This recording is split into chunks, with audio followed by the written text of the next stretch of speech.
चंद्र की तरफ चंद्री गोविंद बाबू जय जगन्नाथ जय जय जगन्नाथ जय महालक्ष्मी।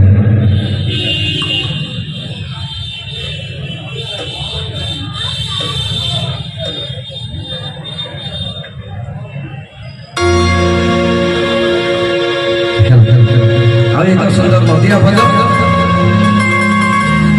नदिया कहले केवल नदिया तीरे महाप्रभु विराजमान अच्छा गौरांग महाप्रभु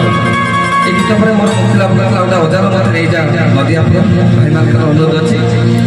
तथापि जो मंच वाद्यशिल्पी मैंने भाई बड़ भाई मैंने बसती सारे गाइबा मोर गोटे परम भाग्य जो फेसबुक आईडी देखे भारी इच्छा हुए भी सारे गाइबा बढ़िया ना अच्छा आम जहाँ भी सब वाद्यशिल्पी मैंने भाई मैंने समस्त करताली दिखते कहीं आपण करताली आम निश्चित आशीर्वाद जिते आप करताली देवे आम से आशीर्वाद पाइबू करताली दुई हाथ जोड़ी प्रभु पाक प्रणाम हो जाए तेणुक सुंदर नदिया भजन के जहाँ लिखिले बाबा नरोत्तम दास अजल मत नहीं जा नदिया पुर अजा नातिर भजन एक निआर भजन दिने नाती कहला अजा को कहला अजा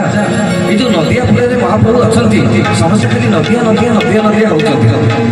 आम चल दिने सका सका बाहरी नदिया जा प्रभु दर्शन पाई दुहे अजा नाती बाहर अजानती बाहरी कौन सब नदिया देखिले दिन स्थिर है सका सका बाहर कौन गीत भजन खबर भजन दिए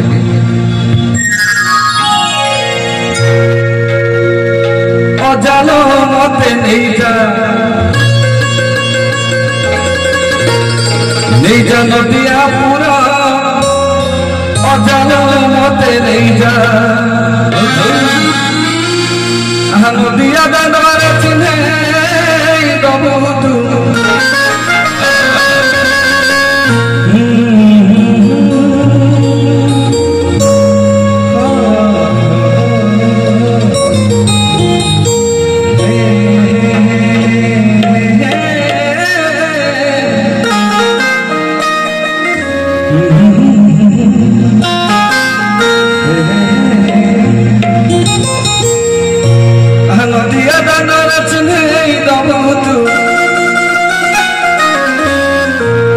से निकाय